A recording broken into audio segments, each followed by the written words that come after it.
How do you end a song at any point using reverb? I'm gonna show you how to do that now. Let's jump in.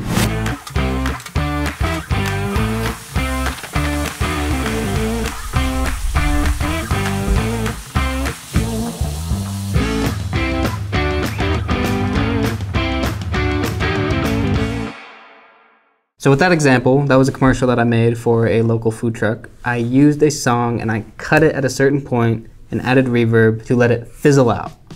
How can we do that? Now for this specific example, I use stems. Stems are just the broken down components of a song. You got the different instruments, the melody, etc. You don't necessarily need to use the stems. You can use the full song track. But sometimes when you're trying to make a cut and add some reverb, there's different instruments playing along with it, and it can kind of distort the reverb and make it not sound as clean.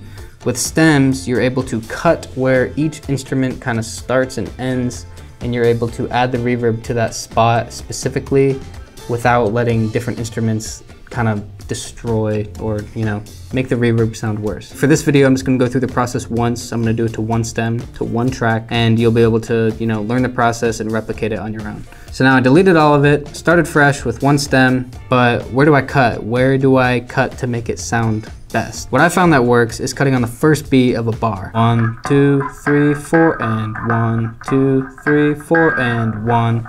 You'd cut on that one, because it would just go 1 and just ring out and it's done. Does that make sense? So we're gonna go to the first beat of this bar. Boom, right there. And we're actually gonna go one frame back, and I'll explain why in a second. You're gonna cut it, and then you are going to drag it out to the end of where this instrument stops, like right here. That's why stems is useful. If it's a full song, it's just gonna be blurred with a bunch of other sounds of instruments, but stems allow you to do that. Now we're gonna delete the rest of this, and we have this little audio snippet right here.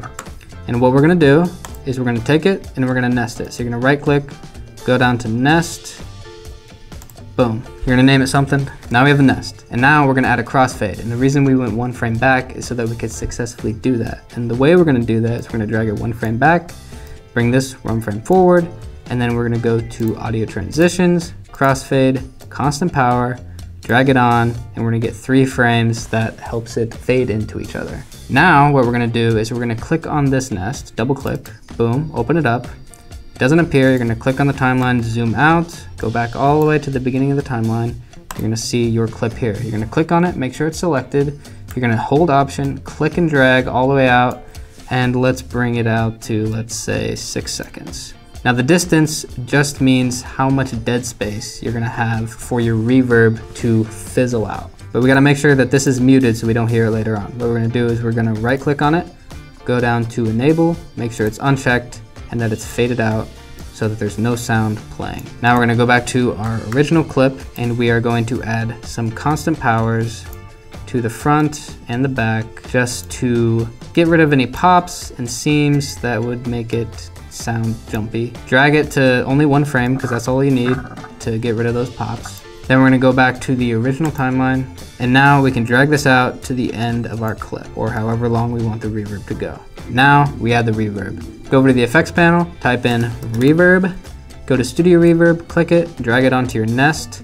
Then you go over to your effects controls panel, make sure your nest is selected, studio reverb, go to edit, and then this panel pops up. I'm not gonna go over in much detail about all of these and what they do. What you're gonna have to do is just play with it because each song, each sound is different, and you're gonna need to be able to just move things around and figure out how you want it to sound. And they made it really easy because you can easily, you know, keep editing while just bringing this back and just, that already sounds pretty good. But what we're gonna do is we're gonna mess with it a little bit.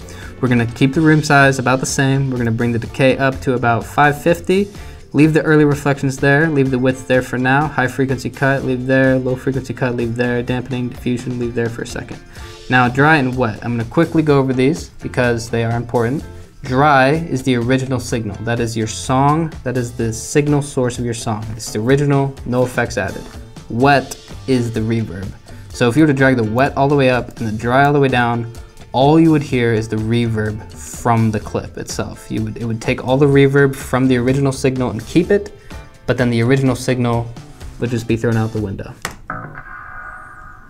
It's pretty pretty dramatic. Now the reverse is true. If you were to drag your dry all the way up and your wet all the way down, you would hear no reverb at all.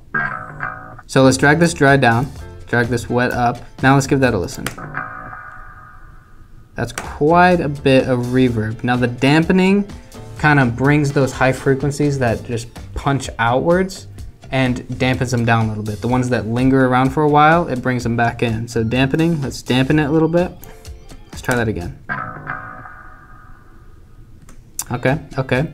Let's bring the decay down just a tad bit. Decay just prolongs the reverb effect. So if you have your decay like crazy, it's gonna sound like this.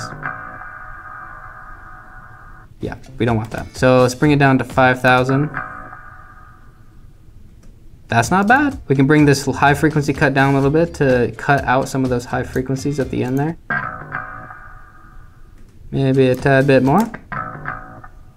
Ooh, that's good. I think that's good. You can add some diffusion to, you know, smooth it out. That's it. That's it right there. Now let's add a little fade at the back there. Drag it out to, you know, smooth out any frequencies that linger around the end. And you got yourself a finished product. That's just for one stem. If you were to do that for all the stems and find where the instrument hits and stops before the next sound plays, so you can get that crispy, just little segment of audio to get that ending reverb, then you would get something like this. That's a wrap on this video. Thank you guys for watching. If you want to learn more about reverb, I can go into depth about it in another video. I learned quite a bit. I'm actually taking a sound course right now in college, so I'm actually learning something useful in college. I use this trick all the time in almost all of my videos. I even use it on different sound effects, all of it. You don't just have to use this to end a song. You can use this technique to prolong a sound effect, to add reverb to a sound effect, what have you.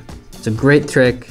Use it. It's great. I'm sure there's a more professional, not so dirty way to do this, but it is what it is, and it works pretty good. If this trick helped you, please subscribe, do all the things. I'll see you when I see you, hopefully next week. Thank you for watching. Have a great night. 7 p.m. here. I gotta get home.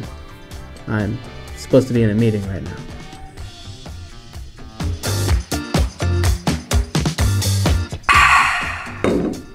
Had to give that to you because I couldn't give it to you with the polar. Had to give it to you with the water. You gotta get that, that nice. Too good, too good. All right, I'll see you guys later.